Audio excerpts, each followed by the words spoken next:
اور اصلاح نہیں کرتے۔ صالح علیہ السلام نے ہود علیہ السلام کی طرح اپنی قوم کو نصیحت کی، لیکن ان ظالموں نے بھی اسی طرح کفر کیا جیسے قوم عاد نے کیا تھا۔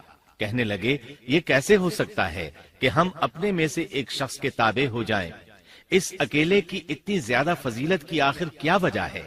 ہم نہیں مان سکتے کہ ہم میں صرف اسی ایک پر اللہ کی باتیں نازل ہوتی ہیں۔ پھر وہ اس سے بھی آگے بڑھے اور اللہ کے نبی کو کھلے الفاظ میں پرلے درجے کا جھوٹا کہا، جادوگر کہا۔ پھر یہ سرکش اور کافر لوگ صالح علیہ السلام کے ساتھ ایمان لانے والے کمزور غریب لوگوں کو مخاطب کر کے کہنے لگے، کیا تم صالح پر ایمان رکھتے ہو؟ ہم تو اس کے منکر ہیں۔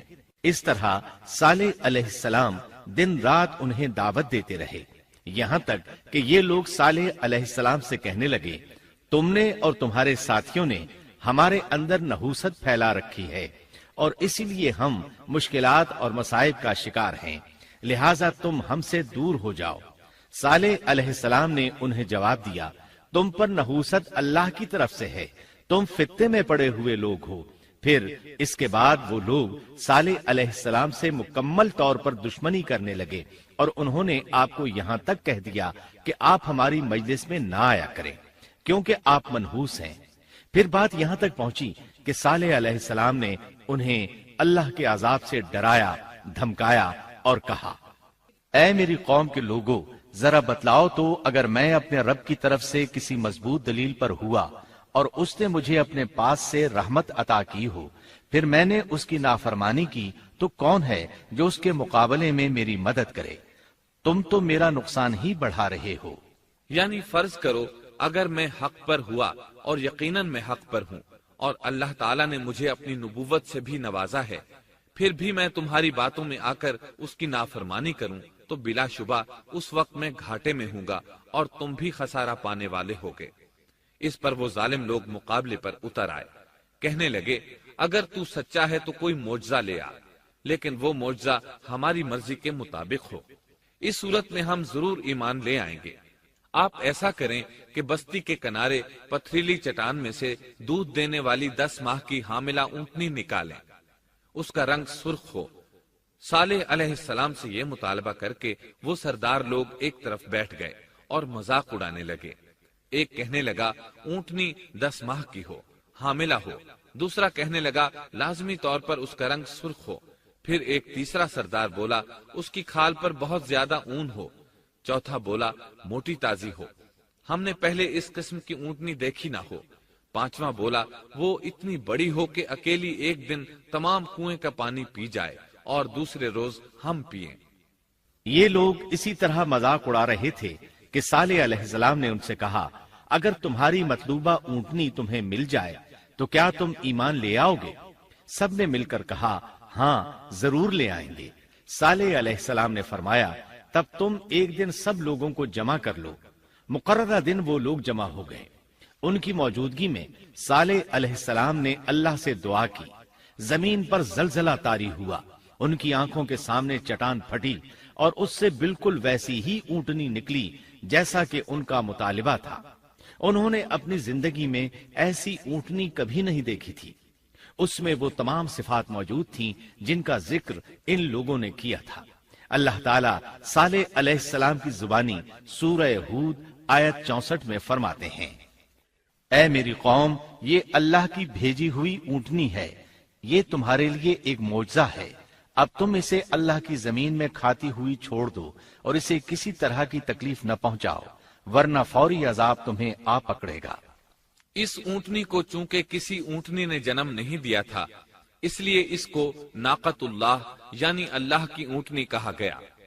پھر صالح علیہ السلام نے فرمایا، لوگو سن لو، ایک دن یہ اونٹنی پانی پیے گی، ایک دن تم پیو گے، تم میں سے کوئی اسے تکلیف نہ پہنچائے، ورنہ اللہ کا بدترین عذاب تم پر نازل ہوگا۔ سورۃ القمر میں اللہ فرماتے ہیں، بے شک ہم اونٹنی کو ان کے لیے آزمائش بنا کر بھیج رہے ہیں، تم صبر کے ساتھ ان کے انجام کا انتظار کرو۔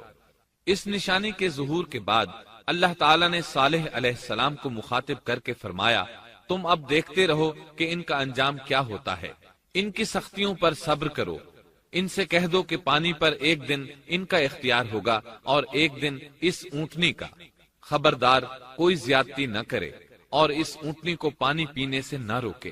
سورۃ الشمس میں اللہ تعالیٰ فرماتے ہیں کہ ان سے اللہ کے رسول نے فرما دیا تھا کہ اللہ کی اونٹنی کی اور اس کے پانی پینے کی باری کی حفاظت کرو، یعنی اسے نہ تو پانی پینے سے روکو اور نہ ہی اسے کوئی تکلیف پہنچاؤ۔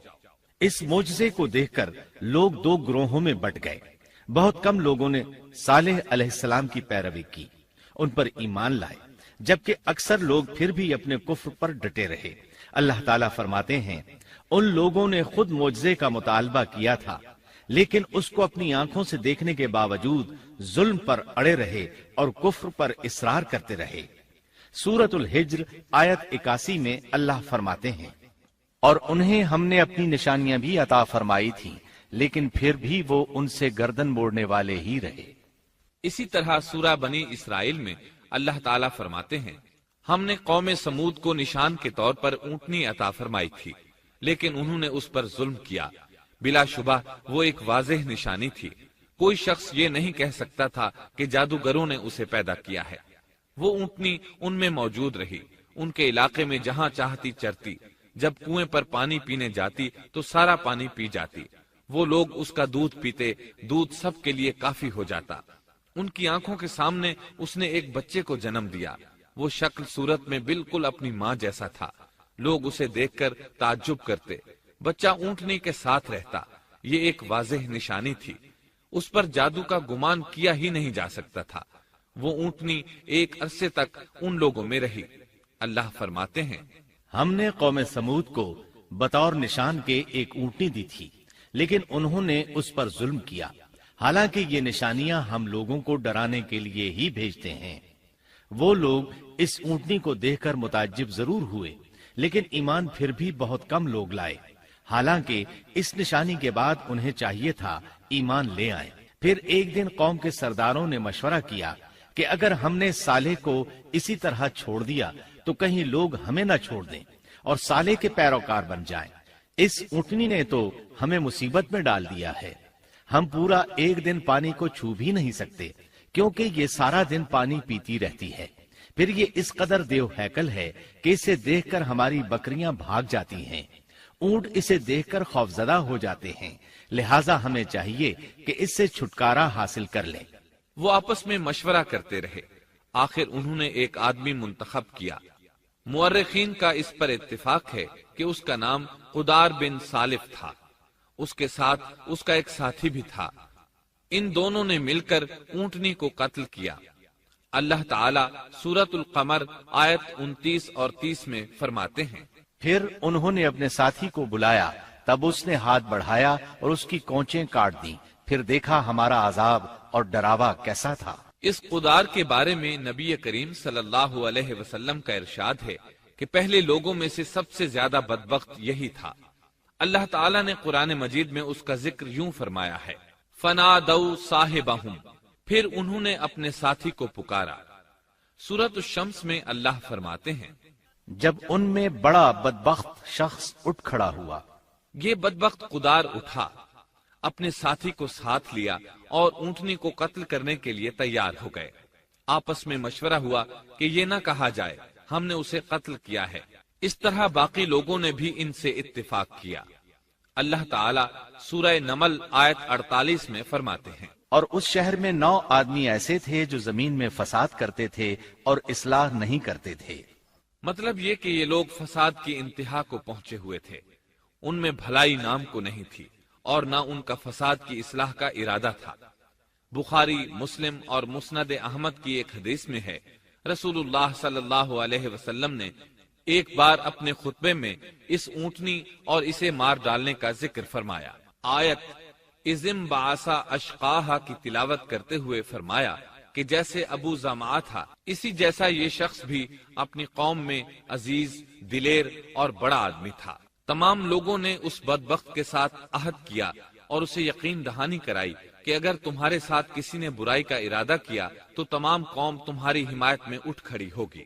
اس یقین دہانی کے بعد یہ بدبخت اونٹنی کے انتظار میں بیٹھ گئے۔ اونٹنی پہاڑ کی طرف سے آتی تھی اور پانی پی کر واپس چلی جاتی تھی، یہی اس کا معمول تھا۔ جب ان لوگوں نے چٹان سے اونٹنی کو نکلتے دیکھا تو اچانک حملہ کرنے کے لیے آگے بڑھے، لیکن اس کا جثہ دیکھ کر خوفزدہ ہو گئے، الٹے پاؤں بھاگے۔ بدبخت قدار نے اپنے ساتھیوں کی یہ حالت دیکھی تو ہنس پڑا اور آگے بڑھ کر اونٹنی کی ران میں تیر مارا۔ اس سے اونٹنی کی ران کی ہڈی ٹوٹ گئی اور وہ نیچے گر گئی۔ پھر اس ظالم نے اپنے ساتھیوں کو آواز دی اور آگے بڑھ کر اونٹنی کی کونچیں کاٹ دی۔ سورۃ الشمس میں اللہ تعالیٰ فرماتے ہیں، ان لوگوں نے اپنے پیغمبر کو جھوٹا سمجھ کر اس اونٹنی کی کونچیں کاٹ دی، پس ان کے رب نے ان کے گناہوں کے باعث ان پر ہلاکت ڈالی اور پھر ہلاکت کو عام کر دیا اور اس بستی کو برباد کر دیا۔ اونٹنی کی کونچیں کاٹ دیے جانے کے بارے میں اللہ تعالیٰ ایک دوسرے مقام پر فرماتے ہیں کہ پس انہوں نے اونٹنی کو مار ڈالا اور اپنے پروردگار کے حکم سے سرتابی کی اور کہنے لگے، اے صالح، جن عذابوں سے تو ہمیں دھمکاتا رہتا تھا، اگر تو واقعی پیغمبر ہے تو ان عذابوں کو ہم پر نازل کرا دے۔ اونٹنی پر حملہ ہوتے ہی اس کا بچہ بھاگ نکلا تھا۔ وہ پہاڑ کی چوٹی پر چڑھ گیا، 3 مرتبہ بلبلایا۔ یہ بدبخت اس کے پیچھے بھاگے اور آخر اسے بھی قتل کر دیا۔ پھر تمام بستی والے جمع ہوئے، اونٹنی اور اس کے بچے کا گوشت تیار کیا اور مزے کے ساتھ اس کو کھایا۔ اس جرم میں ان سب نے شرکت کی، البتہ جو لوگ صالح علیہ السلام پر ایمان لے آئے تھے وہ الگ تھلگ رہے۔ صالح علیہ السلام کو جب یہ خبر ملی تو وہ گھبرائے ہوئے اونٹنی کے پاس پہنچے۔ اونٹنی بے جان پڑی تھی، اس کا بچہ بھی بے جان تھا۔ لوگ ان کے گرد جمع تھے اور ان کا گوشت کھا رہے تھے۔ اس وقت صالح علیہ السلام نے ان سے کہا، اس پر صالح نے کہا کہ اچھا تم 3 دن تک اپنے گھروں میں رہ سہ لو، یہ وعدہ جھوٹا نہیں ہے۔ مطلب یہ کہ تمہیں صرف 3 دن کی مہلت ہے، اس کے بعد تم سب کے سب ہلاک کیے جاؤ گے۔ وہ صالح علیہ السلام کی بات کو رد کرتے ہوئے انہیں دھمکیاں دینے لگے کہ جن عذابوں کا تو ہم سے وعدہ کر رہا ہے، اگر تو سچا ہے تو ان کو ہم پر نازل کر دے۔ اس کے بعد وہ جمع ہو کر مشورہ کرنے لگے کہ آج رات صالح کو بھی مار ڈالو۔ ان کے اس مشورے کے بارے میں اللہ تعالیٰ سورۃ النمل آیات 48 اور 49 میں فرماتے ہیں، اس شہر میں 9 سردار تھے، وہ زمین میں فساد پھیلاتے رہتے تھے اور اصلاح نہیں کرتے تھے۔ انہوں نے آپس میں بڑی بڑی قسمیں کھا کھا کر عہد کیا کہ رات ہی کو صالح اور اس کے گھر والوں پر چھاپا ماریں گے اور اس کے وارثوں سے صاف کہہ دیں گے کہ ہم اس کے اہل کی ہلاکت کے وقت موجود نہیں تھے اور ہم بالکل سچے ہیں۔ اب یہ لوگ صالح علیہ السلام کے گھر کی طرف چلے۔ اللہ تعالیٰ سورۃ النمل آیات 50 اور 51 میں فرماتے ہیں، اور انہوں نے ایک داؤ کھیلا، سو ہم نے بھی ایک ایسا داؤ کھیلا کہ انہیں خبر بھی نہ ہوئی۔ پھر دیکھو کہ ان کے داؤ کا کیا انجام ہوا، ہم نے انہیں اور ان کی ساری قوم کو ہلاک کر دیا۔ صالح علیہ السلام کا گھر پہاڑ کی بلندی پر تھا۔ یہ فسادی لوگ ابھی اوپر چڑھ رہے تھے کہ زمین حرکت کرنے لگی۔ ایک چٹان اوپر سے لڑھکتی ہوئی آئی اور ان تمام کو پیس کر رکھ دیا۔ ان 9 فسادی لوگوں کی ہلاکت کے ساتھ ہی اللہ کے عذاب کی ابتدا ہو چکی تھی۔ چنانچہ صالح علیہ السلام نے اپنے ساتھیوں کے ساتھ اس بستی کو چھوڑ دیا، یعنی وہ ہجر کے علاقے سے نکل گئے۔ صبح ہوئی تو لوگوں نے ایک عجیب منظر دیکھا۔ قوم سمود کے تمام لوگوں کے چہرے زرد پڑ چکے تھے، وہ سب رونے لگے کیونکہ عذاب کے آثار شروع ہو چکے تھے۔ دوسرے دن تمام لوگوں کے چہرے آگ کی طرح سرخ ہو گئے اور تیسرے دن تمام کے چہرے سیاہ ہو چکے تھے۔ اپنی یہ حالت دیکھ کر سب لوگ رونے اور چیخ پکار کرنے لگے، اپنی قبریں کھودنے لگے۔ اب انہیں یقین ہو چکا تھا کہ عذاب کا وعدہ برحق تھا۔ اللہ تعالیٰ نے انہیں پہلی قوموں کی طرح ایک قسم کا عذاب نہیں دیا تھا، جیسے قوم نوح کو صرف طوفان کے ذریعے ہلاک کیا گیا، قوم عاد کو صرف طوفانی ہوا کے ذریعے ہلاک کیا گیا، لیکن قوم سمود کو اللہ تعالیٰ نے طرح طرح کے عذابوں سے دوچار کیا، اس لیے کہ انہوں نے اپنی مطلوبہ شرط پوری ہونے کے باوجود ایمان قبول نہیں کیا تھا۔ عذاب کی ابتدا زلزلے سے ہوئی، زمین حرکت کرنے لگی۔ اس کی وجہ سے وہ لوگ اپنے گھروں میں اوندھے کے اوندھے پڑے رہ گئے، ان میں اٹھنے کی طاقت تک نہ رہی۔ پھر آسمان میں سخت کڑاکا ہوا، اس کی ہولناک دہشت انگیز چنگھاڑ نے ان کے بھیجے پھاڑ کر رکھ دیے، ایک ہی لمحے میں ایک ساتھ وہ سب ڈھیر ہو گئے۔ ان کی ہلاکت اور تباہی کو بیان کرتے ہوئے اللہ تعالیٰ سورۃ الزاریات آیات 43 تا 45 میں فرماتے ہیں، اور سمود کے قصے میں بھی عبرت ہے، جب ان سے کہا گیا کہ تم کچھ دن تک فائدہ اٹھا لو، لیکن انہوں نے اپنے رب کے حکم سے سرتابی کی، اس پر انہیں ان کے دیکھتے دیکھتے تیز و تند کڑاکے نے ہلاک کر دیا، پس نہ تو وہ کھڑے ہو سکے اور نہ بدلہ لے سکے۔ اسی طرح سورہ ہود میں اللہ تعالیٰ نے ان کی تباہی کا نقشہ اس طرح کھینچا ہے کہ ایک زور کی کڑک نے ان ظالموں کو آ لیا، پھر تو وہ اپنے گھروں میں زانوں کے بل مردہ پڑے رہ گئے، ایسے گویا کہ وہ کبھی آباد ہی نہ تھے۔ سورۃ القمر میں اللہ نے ان کی رسوائی ان الفاظ میں بیان کی ہے، ہم نے ان پر ایک چیخ بھیجی، پھر وہ ایسے ہو گئے جیسے کانٹوں کی باڑ کا چورا۔ دوسری طرف صالح علیہ السلام اور ان کے ساتھیوں کو اللہ تعالیٰ نے اپنی رحمت سے نجات دی۔ اللہ تعالیٰ سورہ ہود آیت 66 میں فرماتے ہیں، پھر جب ہمارا فرمان آ پہنچا، ہم نے صالح اور ان پر ایمان لانے والوں کو اپنے فضل سے اس سے بچا لیا اور اس دن کی رسوائی سے بھی، یقیناً تیرا پروردگار نہایت توانا اور غالب ہے۔ اس قوم کے آثار آج تک باقی ہیں، مدینہ منورہ کے شمال مغرب میں ان کے گھر موجود ہیں، اب یہ علاقہ مدائن صالح کے نام سے مشہور ہے۔ سورۃ النمل میں اللہ تعالیٰ فرماتے ہیں، پس یہ ان کے گھر ہیں جو ان کے ظلم کے سبب ویران پڑے ہیں، بے شک اس میں دانش مندوں کے لیے نشانیاں ہیں۔ اللہ تعالیٰ نے ان کے نشانات کو آج تک باقی رکھا ہے تاکہ بعد میں آنے والوں کو یقین ہو جائے اور کسی قسم کا شک نہ رہے۔ عذاب کے آثار نمودار ہونے پر صالح علیہ السلام نے ان سے فرمایا تھا، اے میری قوم، میں نے تمہیں اپنے پروردگار کا حکم پہنچا دیا تھا اور میں نے تمہاری خیر خواہی کی، لیکن تم لوگ خیر خواہوں کو پسند نہیں کرتے۔